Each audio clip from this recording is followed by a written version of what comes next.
reintroduce myself. Mondo jowinj ni to en ang'o mwatimo. Atiyo ne kambi miluongo ni Pioneer Road Safety Consultant.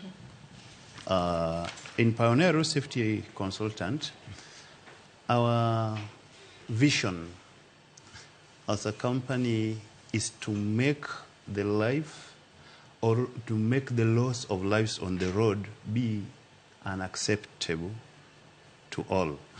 Wadwaro mondo jite oyiere ni ajali kata masira ma ndara ok onego timre dierwa.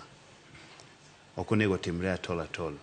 Kendo wach makamani omiyo watemo matek ma one of the vision mara en ni watemo mondo protect the clients, our clients, which are the road users actually, from the loss of lives on the road and even property.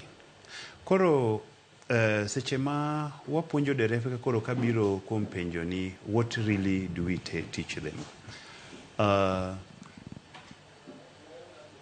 Wakwongo winjore ni what is accident? Ajali en ang'o?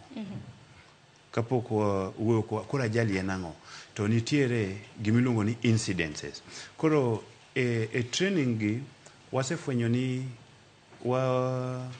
misuse the term accident. Nikech gimosebedo ka timore, for example, masira manyocha timore recently, it was made to happen because someone made it to happen. So that one basically we call it an incident. Yeah, it could be avoided. So up to that extent it is incident. So it is exaggerative to call it an accident. Ilunge ni incident. Nikech someone ought to have done something for it not to happen, but someone choose to look the other side. Koro most of the time gimo puonjo derepe mokwongo en understanding ni kwamba the incident manego ji e yorgi inyalo gengi. To how? Number one, wayudo ni the bigger percentage mag masira matimore ndara is as a result of behavior.